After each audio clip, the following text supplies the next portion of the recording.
Welcome to the Internet History Podcast. I'm your host, Brian McCullough. Happy Memorial Day, everybody. Today we're going to be talking about one of my favorite startup stories of all time. Early on in my career, I read about the eBay founding story, and it was very inspirational to me. I very much relate to the notion of a side project, a hobby, accidentally becoming a business. In many ways, I'm an accidental entrepreneur myself. I went to film school, not business school, and my first company started as a side project that morphed into a real company when I brought it online. So I can identify with something taking off despite the fact that the founders really don't know what they're doing or what they're getting into, and the idea sort of takes on a life of its own. In subsequent startups I founded, I always had my teams read the book that a lot of this chapter is based on. It's called The Perfect Store, Inside eBay by Adam Cohen. Because that book so vividly captures the startup experience, at least the way I've experienced it. Every startup tries to show the world a face that is competent and confident and professional. But if you've ever worked on a startup, then you know that you're really spending a lot of time trying to hide the fact that everything you're doing is really being held together with Scotch tape, if you're lucky. In previous episodes, we've discussed at length that the very notion of e-commerce when it started, of buying and selling goods online, was a dubious proposition to a lot of people for a long time. But when you think it through with any degree of rigor, then you can obviously come to the conclusion that this is obvious. This is just another way of selling something. You present a good or service, people give you their credit cards, you ship it to them. Online commerce is just like catalog commerce, like a Sears catalog for a new era. So, as the notion of e-commerce caught on, people logically started thinking of all the various ways that transactions could take place online. Concert tickets, for example, could be done online instead of the cumbersome 1-800 number system that existed previously. Individuals could buy and sell stocks online instead of going through a broker. Banking could be done online. Travel, booking, dating, online personals, job openings, all these things that today we think logically make so much more sense in an online as opposed to a physical manifestation. People began experimenting with all these things in about 1994, 1995, 1996. But the biggest experiment in this era didn't involve a company going online and selling to people. It was instead about people going online and selling to each other, to other people. As we'll see, plenty of people who were already downright skeptical of e-commerce itself were even more skeptical of what eBay was trying to do. The notion that complete strangers could come together collectively and in an unmoderated way conduct commerce effectively seemed downright impossible to a lot of people 20 years ago. Especially when all of this was being done online. But again, in retrospect, it's hard to see why people were so dubious. I mean, eBay was just taking online something that had been a tried and true experience for hundreds of years. As long as classified ads have existed, people have used them to sell their crap to strangers. Things as expensive as used cars and even houses have been transacted perfectly effectively and without any oversight or regulation for hundreds of years on classifieds. So why would bringing them online be any different? It helped that, in a way, eBay was an outgrowth of something that I've touched on before, that notion that the culture of the internet grew out of this weird mashup between hippie culture from the 60s and libertarianism. For much of its early life in the 1970s and 80s, the internet really did feel like this sort of unregulated, free-for-all nether zone. The counterculture notion that people are inherently good and fair, if given the chance, and that things should be exchanged freely and fairly, coupled very nicely in this environment with the libertarian notion that people can get by perfectly well, thank you very much, without any kind of oversight or governance or regulation. This ethos manifested itself in things like freeware and shareware, file exchanges, and freely organizing communities of like interests and discussion. The very notion of peer-to-peer was baked into the very DNA of the internet, both literally and culturally. There was a faith in the wisdom of crowds, the fairness of strangers, all that, at least in large groups. And this ethos led obviously to literal peer-to-peer technologies like BitTorrent eventually, but it also gave rise to things like Wikipedia, the also seemingly impossible notion that the group mind could actually come together to efficiently and, more importantly, accurately curate the collected knowledge of mankind. One young man who was fairly steeped into this hippie/libertarian ethos was Pierre Omidyar. Pierre Omidyar was born in Paris in 1967 to French-Iranian parents. When Omidyar was 6, his family emigrated to the U.S. when his father, a doctor, got a residency at Johns Hopkins. Growing up around the Washington, D.C. area, Omidyar was, like so many of our subjects, a bit into computers, tinkering around with TRS-80s and Apple IIs, and getting his start programming in Pascal. Omidyar attended Tufts University in the mid-1980s, where he pursued a computer science degree and developed a passion for Macintosh programming. His junior year, he answered an ad in the back of Macworld magazine and made his first foray to Silicon Valley to intern at a Mac software company. He enjoyed California so much that he ended up moving there permanently, eventually finishing his degree at UC Berkeley.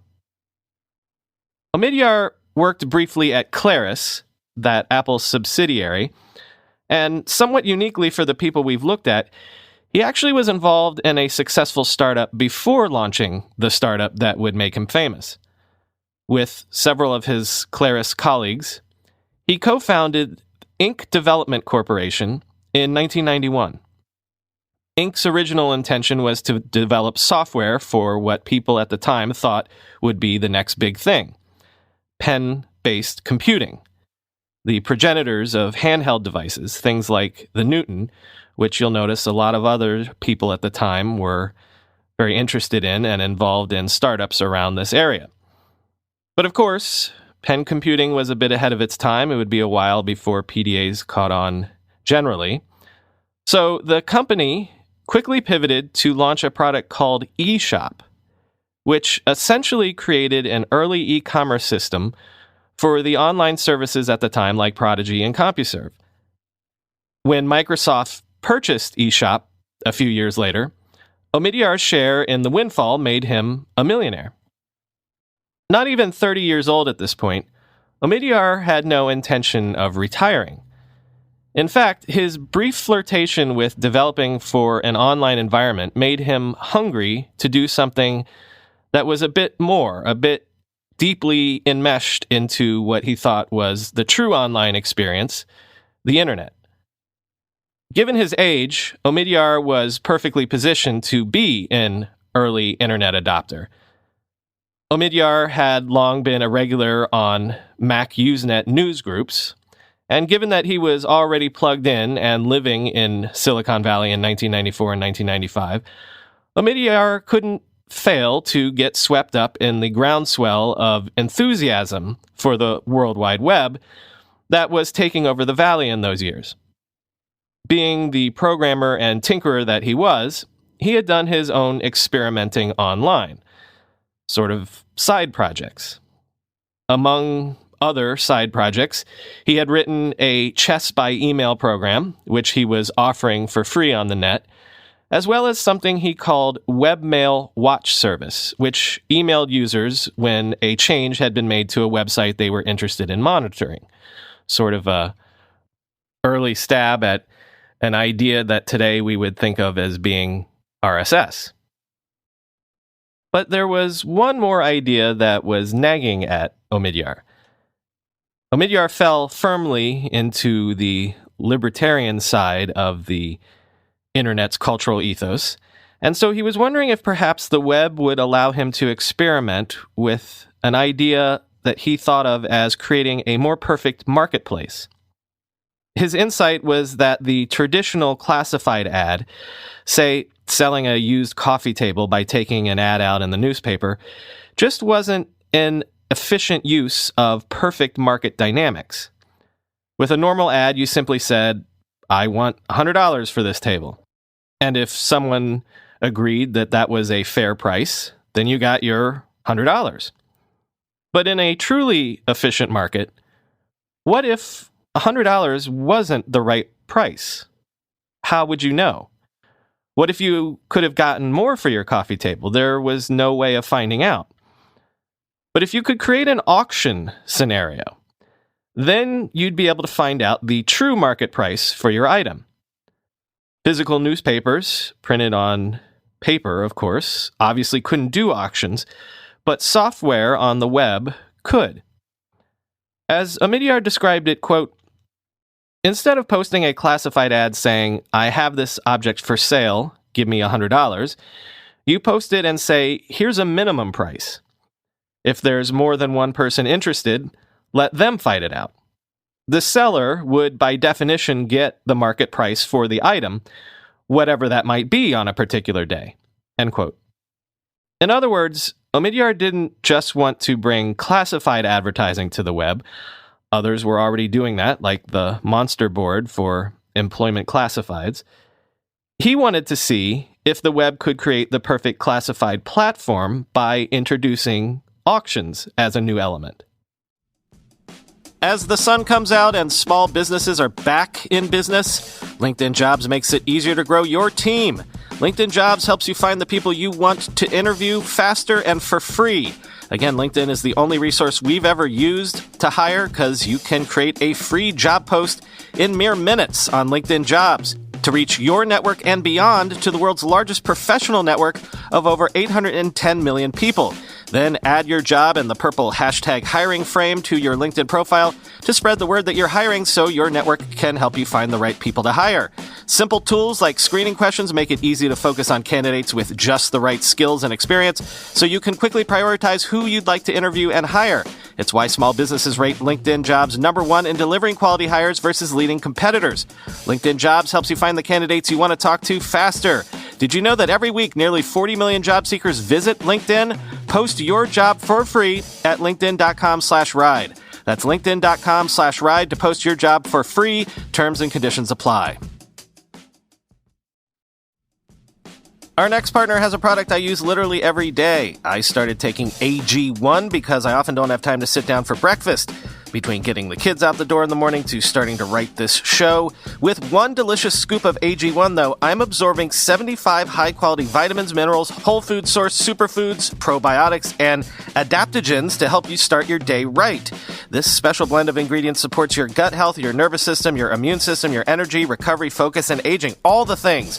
I need to hydrate every morning anyway, so instead of a tall glass of juice filled with sugar, I get a tall glass of water and mix AG1 into it. AG1 contains less than 1 gram of sugar, no GMOs, no nasty chemicals or artificial anything, while still tasting good. It costs you less than $3 a day, so you're investing in your health, and it's cheaper than your cold brew habit. AG1 is a small micro habit with big benefits. It's one thing you can do every single day to take great care of yourself. Right now, it's time to reclaim your health and arm your immune system with convenient daily nutrition. To make it easy, Athletic Greens is going to give you a free 1-year supply of immune-supporting vitamin D and 5 free travel packs with your first purchase. All you have to do is visit athleticgreens.com/ride. Again, that is athleticgreens.com/ride to take ownership over your health and pick up the ultimate daily nutritional insurance. Omidyar had, at the time, taken a job with General Magic, another software developer working within the Apple ecosystem. So all of these internet projects were things that Omidyar was tinkering with in his spare time. Thus, on Friday night before Labor Day weekend, 1995, Omidyar holed up in his home office on the second floor of his townhouse and began writing code for his auction experiment. By Labor Day itself, he had cobbled together a crude website that allowed users to do only 3 simple things: list items for sale, view items that were on sale, and place bids on those items. He hosted the site on his home computer and connected to the web via his $30 a month account with a local ISP. He called the site AuctionWeb, but he hosted it as a subsite on his personal webpage, eBay.com. So the URL for this new site was ebay.com/AW. Why AuctionWeb? Well, that name's pretty self-explanatory, but why eBay? Well, it turns out that after cashing out from the eShop sale, Omidyar had done some web consulting and freelance work and decided to do so under the rubric Echo Bay Technology Group. He had chosen Echo Bay simply because it sounded cool. However, the domain echobay.com was taken, so he registered what he considered to be the closest approximation, ebay.com. Omidyar was already hosting an assortment of other sites on this domain. One was the homepage for a small biotech startup that his fiancée, Pam Wesley, was working at. Another was for the San Francisco Tufts Alliance, an alumni group that he was a member of. And the third was a site devoted to the Ebola disease, of all things. For some reason, Omidyar thought it would be cool to host stories and facts about the deadly disease and its recent outbreaks. So AuctionWeb was born, sandwiched between a host of other sites, including one with links to Ebola news. As far as Omidyar can recall, once he launched AuctionWeb, not a single visitor came to see it on its first day online. And so, in the coming days, in order to do a little promotion, Omidyar posted to the National Center for Supercomputing Applications website. Remember, the place at the University of Illinois that Mosaic came from.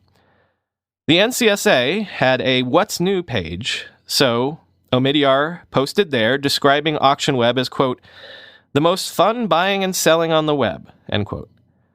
Omidyar also began to make posts to relevant news groups.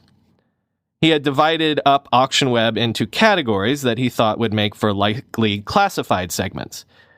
So computer hardware and software, computer electronics, antiques and collectibles, books and comics, automotive, and miscellaneous. So Omidyar began posting to, say, collectibles and antiques news groups announcing AuctionWeb's existence. We don't actually know what the first thing successfully sold on eBay was, but we do know what the first item listed for sale was. It was a broken laser pointer, non-functional, that Omidyar himself put up for auction as a test. It ended up being purchased eventually by an unknown user for $14.83. We can get an idea, though, of some of the items that were for sale on AuctionWeb in its first week, because on September 12th, Omidyar made a promotional post on the newsgroup miscellaneous.forsale.noncomputer, where he listed items that had already shown up on offer on AuctionWeb, as well as their current bids. So let's take a look at this list here. It's sort of eclectic. We can already see a lot of the varied items that eBay would eventually become famous for. There was a Superman metal lunchbox from 1967 with the current bid of $22. There were autographed Marky Mark underwear.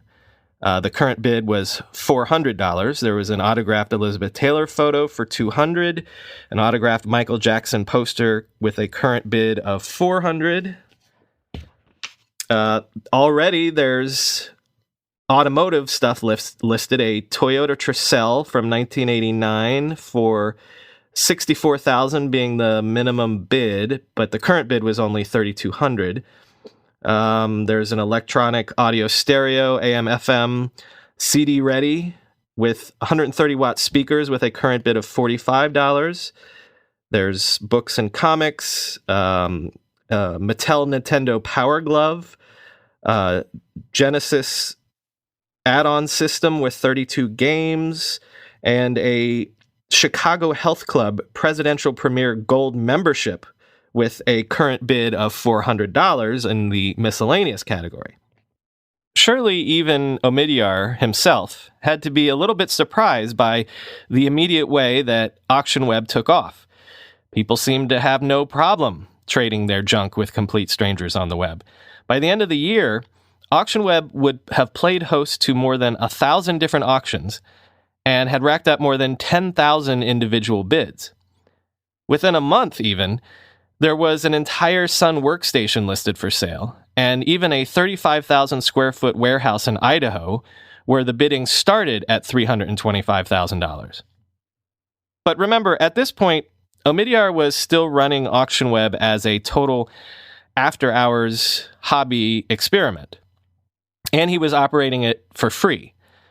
But that couldn't last forever because the increase in data that he was using and bandwidth caused his ISP to contact him in February of 1996, so only a few short months after launching, to tell him that they were jacking up his monthly fees to $250 from $30 a month, which was the rate of a commercial account. Omidyar protested that he wasn't actually running a commercial enterprise, but the ISP didn't buy that. So it was at this point that Omidyar figured that if he was being treated as a commercial enterprise, maybe he should just become a commercial enterprise. He remembered later, quote, "That's when I said, this is kind of fun as a hobby, but $250 a month is a lot of money," end quote. So with calculations that were no more complicated than just checking his gut instinct, Omidyar made two big changes to AuctionWeb. First, he decided that buyers would not have to pay him anything. Their only cost would be whatever they agreed to pay the seller for the item on auction. But second, though the seller would not have to pay to list the item, they would have to fork over a percentage of the final sales price to AuctionWeb. That percentage, again, based on no calculations or research, Omidyar set at 5% of the sale price for items listed below $25 and 2.5% for items which sold for a price above $25. Omidyar had no idea if beginning to charge a fee would bring a quick end to his little experiment or not. Furthermore, he had no way of actually enforcing payment. He didn't have a credit card merchant account or a way to track percentages. But in keeping with his hippie libertarian ethos that I keep alluding to, he simply relied on sellers to be honest. And indeed, his faith in humanity was justified, because all of a sudden, envelopes started showing up on his doorstep with checks inside of them, or cash, or sometimes just coins taped to pieces of paper. By the end of that first month of February, when Omidyar tallied up the envelopes, he found that he had made more than his $25, which he had needed to cover hosting. And just like that, from almost its very beginning, eBay/AuctionWeb became that rarest of things, perhaps the first ever profitable web company. And soon, AuctionWeb was not just nominally profitable. Very quickly, it became meaningfully profitable, especially for one man and his hobby. In the following month, March of 1996, revenues hit $1,000. Following month, April, $2,500. And in May, $5,000. Finally, revenues would double again in June, surpassing $10,000 for the first time. It was at this point that Omidyar had a revelation. In his own words, quote, "I had a hobby that was making me more money than my day job. So I decided that it was time to quit my day job," end quote. The growth that AuctionWeb experienced came in spite of introducing a fee structure. But we can speculate that perhaps introducing fees was a good thing because it added a sheen of respectability to the whole enterprise. But the growth also came because Omidyar had stumbled upon that network effect that so many companies have found success with on the internet. You remember, Hotmail, for one, attracted users because every email was sent with a hotmail.com tagline at the bottom.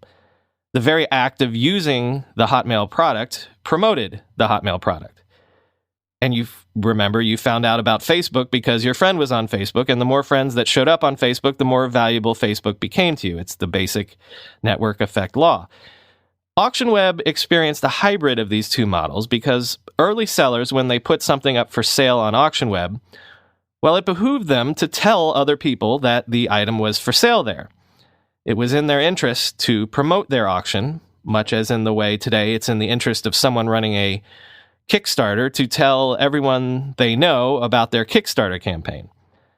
This self-promotion tells the uninitiated about the campaign, but it also tells the uninitiated about Kickstarter, and the same was true for AuctionWeb. Every auctioneer, by accident, ended up spreading the word about AuctionWeb. And once AuctionWeb became known as the place to buy and sell random things, buyers immediately began to think, I wonder if that rare Michael Jackson poster that I'm looking for is maybe for sale on AuctionWeb. The sellers went to where the buyers were, and the buyers went to where the sellers were, and this was the virtuous cycle that AuctionWeb and eBay would ride throughout their entire life. A lot of AuctionWeb's early user growth obviously came from things like antiques and collectibles, although the large majority of items for sale early on were electronics and computer items. Unwittingly, though, Omidyar was also tapping into something that the internet has been very good at from its earliest days, providing a platform for niche interests and niche communities. From the very first days that things like news groups and email began, geeks had been trading and selling their rare Star Trek memorabilia and the like. If anything, AuctionWeb wasn't bringing classifieds online so much as it was moving the ad hoc swap meets that had always existed on places like, say, Usenet and other early online communities into a centralized location. And importantly, it was adding the formal auction element that, again, hadn't been possible before. AuctionWeb's immediate success was also due in large part to Omidyar's early structural decisions that would enable the site to scale successfully for the rest of its life. In short, Omidyar enabled AuctionWeb's community to organize itself. Early on, Omidyar had listed his personal email prominently on the website, pierre@ebay.com, and so when buyers and sellers had a question or a dispute, they came directly to him. But Omidyar knew he did not want to spend his days settling petty disputes. He just wanted to be the platform, not the hall monitor. And so again, his libertarian impulses told him that really people should be able to manage these sorts of things for themselves. Oftentimes when a buyer would email him with a complaint about a seller, he would simply forward the email along to the seller with a note that read, "You two work it out." But he also took things a step further with two key early innovations. One was something he called the Feedback Forum. This was a public online message board where users were encouraged to leave feedback about other buyers or sellers. In addition to a numerical rating, +1, -1, or neutral. Once a user's rating on this feedback forum surpassed a -4, they would be banned from the site with no recourse. This took the dispute resolution process out into the open and out of Omidyar's email inbox. And the second innovation was another online forum that Omidyar termed the Bulletin Board. This was intended to take the other sundry customer service issues that arose off of Omidyar's plate and put them to the users directly as well. The Bulletin Board was the place where users could ask questions like, how do I upload pictures? Or what do you think is the proper minimum bid I should set for this item? And other eBay users would then be able to chime in with their input. Very quickly, as often happens in online communities, a select group of users rose to prominence by stepping forward to become regular advice gurus. Later on, in fact, AuctionWeb would even formally hire some of these community leaders to formally handle customer service issues just like this. It's really hard to blame Omidyar for wanting to take all of these issues off of his own plate. After all, at this point, he's still just one guy, and he was having a hard enough time keeping the site up and running. But by setting up the mechanisms that allowed AuctionWeb's community to function autonomously, Omidyar accidentally stumbled upon another of the longer-term factors that AuctionWeb and later eBay would find success with. It was that focus on community, on empowering the users and supporting them, that was absolutely the key. AuctionWeb's users were the true lifeblood of Omidyar's experiment, after all. After all, what was AuctionWeb? What is eBay? It's just a platform for sales. The users themselves are the ones that are bringing all of the value to the platform, and it's the users themselves and their interactions that actually are the product. And so one of Omidyar's key innovations was to understand that servicing the AuctionWeb users, the buyers and sellers, what we would now call community, was the most important thing for him to nurture. AuctionWeb/eBay would be one of the first web companies to really understand that all value came from its users and from their community. And as we'll see, never forgetting that important lesson was paramount in the company's mind as it grew. But obviously, even with these attempts to create a structure where the members police themselves and organize themselves to answer questions and handle customer service issues, AuctionWeb was growing so quickly that it really was time to cease operating as a one-man show. For one thing, Omidyar needed someone to open all the mail and collect the checks and loose change that people were sending in.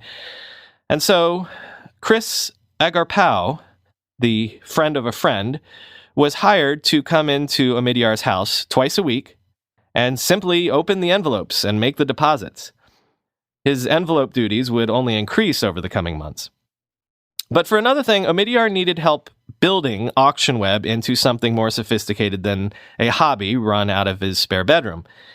He would later remember, quote, "I had a vague idea of what I needed to do as an entrepreneur, but I knew I wasn't going to be able to put together a business plan," end quote. In short, despite the fact that he actually was a startup veteran, Omidyar knew that he needed a quote-unquote business guy, a true partner that would help run the operations, and someone who could be a co-founder in all but title. The person that Pierre Omidyar found to fill this role was Jeff Skoll. In the modern workplace, employees log in and out of countless websites, services, and apps every day. How many of your coworkers use password 123 for every system? How many teams share credentials on a spreadsheet or via email? According to the Verizon Data Breach Investigation Report, 81% of corporate data breaches are due to weak or stolen passwords. Keeper Security's enterprise password management platform enforces strong passwords and makes it easy for teams to securely share credentials. Keeper locks down login details, infrastructure, credentials, confidential documents, and more in a patented zero-knowledge vault. Plus, it takes less than an hour to deploy. Sign up for a Keeper free trial for your organization today and get a free 3-year personal plan. Get started by visiting keepersecurity.com/techmeme. That's keepersecurity.com/techmeme. Good news, you started a company. Now you have to run it. When you look out into the sea of CRMs, it can look extremely blue. But HubSpot is here to give your company a more human approach. We're a CRM that's easy to use, aligns all your teams seamlessly, and delivers a better experience for your customers, so your business feels like a helpful partner and not just some company trying to force a sale. There's a better way to help grow your business by connecting your people, your customers, and your business. HubSpot. Grow better. Someone that we've already spoken to, Dave Zinman of Focalink, claims to have introduced Jeff Skoll and Pierre Omidyar. I'll let him tell the story himself.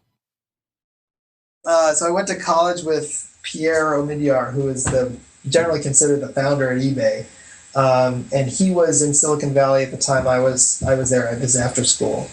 And he came to me and he had started AuctionWeb, which was the original name of the site. And it was very nascent, early trading days, and had very little traffic. And he wanted to get a business plan together and go raise some money. And he was looking for somebody to help him do that and maybe someone to help him start the company. and I was in the middle of starting FocalLink, and we were already venture funded and growing, and so I I didn't go and say, what I should have done is said, I'll write that business plan for you, but I introduced him to my roommate Jeff Skoll, who I went to business school with, and so Jeff and Pierre got together, and kind of the rest is history. Those guys, that company is an amazing story because they executed internally so well with so little resource, and they encountered this amazing consumer energy. Companies were being founded around eBay. You could go and open up a shop on eBay and start selling your junk or your treasure or whatever. And thousands and thousands, like hundreds of thousands of businesses were started by eBay. And they tapped into that energy and found a way to navigate through it and grow an amazing business. Jeff Skoll had originally graduated from the University of Toronto in 1987 with a degree in electrical engineering. In the years after graduation, he founded 2 successful companies of his own. One, a consulting company helping clients set up inventory management systems, and another that rented computers. But he had broader entrepreneurial ambitions, and so he ended up at Stanford's Graduate School of Business. At the time he eventually hooked up with Omidyar, Skoll was working at Knight Ridder, helping that newspaper chain develop an internet strategy. If you remember our episode about Knight Ridder and the early newspaper experiments on the web, it's episode 24, Big Media's Big Web Adventure. Knight Ridder was actually a leader and an innovator in the efforts to combine the web with the newspaper business. But Skoll, like just about everybody else, was skeptical of auction web at first.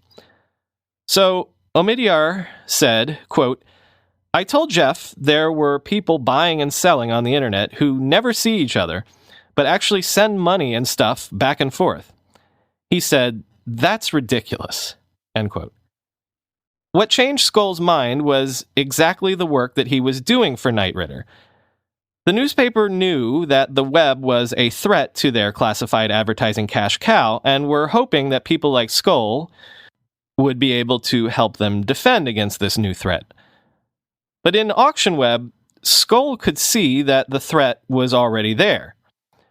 It had the advantages that the print classifieds could never compete with. For example, all the for sale ads were in one place with a global reach, as opposed to separate newspaper silos in different towns and countries. And, of course, there was that unique auction model that Omidyar had stumbled upon that, again, without software, without the ability to do dynamic pricing, the newspapers could never compete with.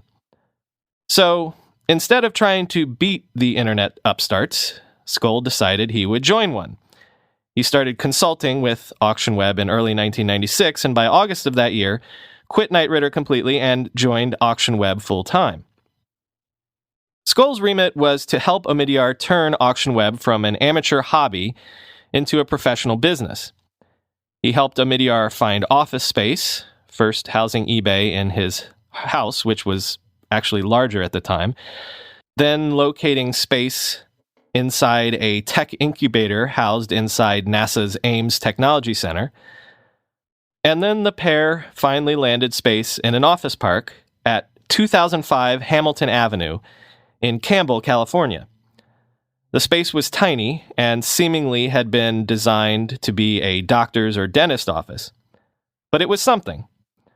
Skoll was the one who first started reaching out to the community leaders who had sprung up on the message boards and started formally paying them for their customer service and community relations work. And it was Skoll who first convinced Omidyar to move auction web from the subdomain on the main eBay site. The Ebola site and the other subsites were removed, and now auction web was housed at ebay.com. And it was also Skoll who recruited Mary Lou Song, who more than anyone else would be the key to developing and cultivating this community notion that would be so key to auction web's success. Song had a background in journalism, and she had recently minted a master's degree in communications from Stanford. And like everyone else, she was seemingly dubious of auction web at first, and perhaps even more so when she showed up for her first day of work in October of 1996. She was given a card table for a desk and a folding chair to sit on.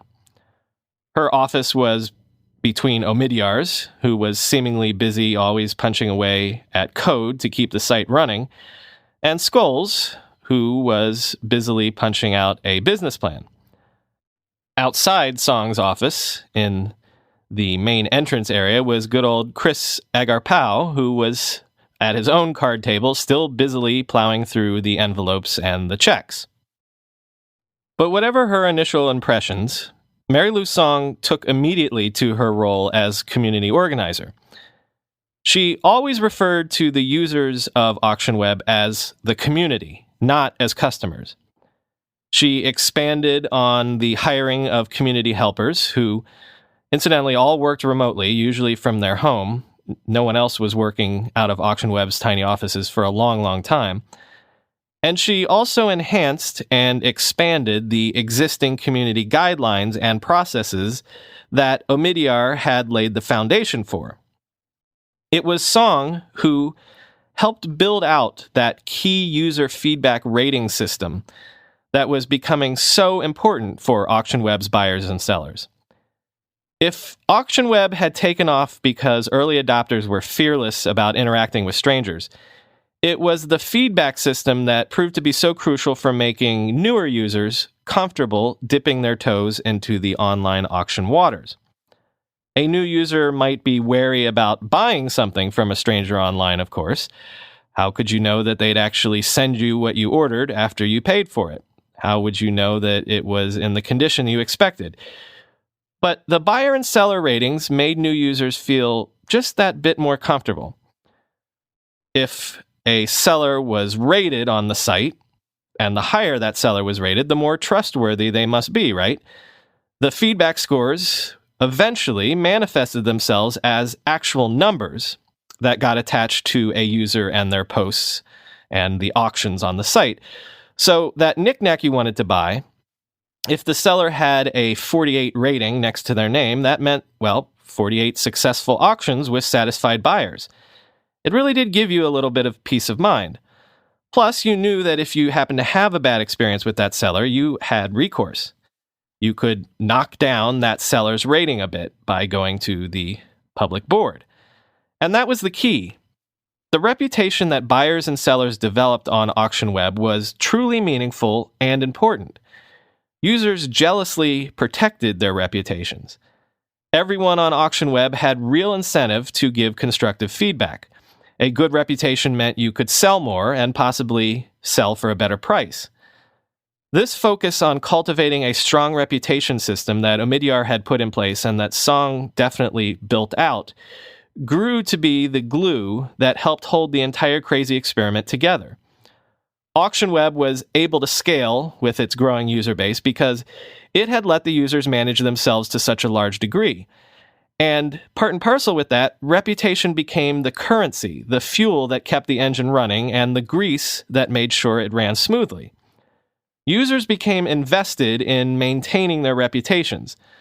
So things like fraud and serious disputes between buyers and sellers, while never 100% absent from Auction Web, were kept to a manageable minority of auctions because, to a large degree, Auction Web's users police themselves. The reputation system incentivized Auction Web users to be honest and just to behave themselves. This is a key innovation that Auction Web/eBay made, which we should not overlook in a hurry because in so many ways, over the last 20 years, the web and the internet have slowly trained all of us to get comfortable interacting with crowds, and especially crowds of strangers. This is 1996, remember? This is a time when most people were wary of doing business with actual companies online. So even more people were even more skeptical that what Auction Web was doing was even possible because doing business online with complete strangers? Forget about it. Auction Web/eBay really was one of the first websites to show that a large autonomous community, carefully constrained by a few small guidelines and regulations, but crucially invested in a system of online reputation, could actually work. It could actually make a large group of strangers function together efficiently and honestly. It could actually engender a system of trust that worked for the most part. Notice that this key ingredient of ratings and reputation continues in technology companies like Yelp or TripAdvisor, and especially in things like Uber and TaskRabbit and Airbnb. It's hard to imagine that the current sharing economy that is currently being built out could even exist without learning the lesson of this crucial reputation and community template that AuctionWeb/eBay pioneered. Notice that I keep saying AuctionWeb/eBay. At this point in the story, the site that Pierre Omidyar developed, his little auction experiment, still calls itself AuctionWeb, but you went to it by typing in ebay.com. Confusing, right? When do they solve this confusion? How and why does eBay become the king of the auction websites? Because there were definitely others out there, and actually, eBay had plenty of competition all throughout the dot-com era, more than almost any other company we've profiled. Seemingly everybody took a shot at eBay at some point, and yet eBay survived. The how and why of that survival will have to come in our next chapter episode.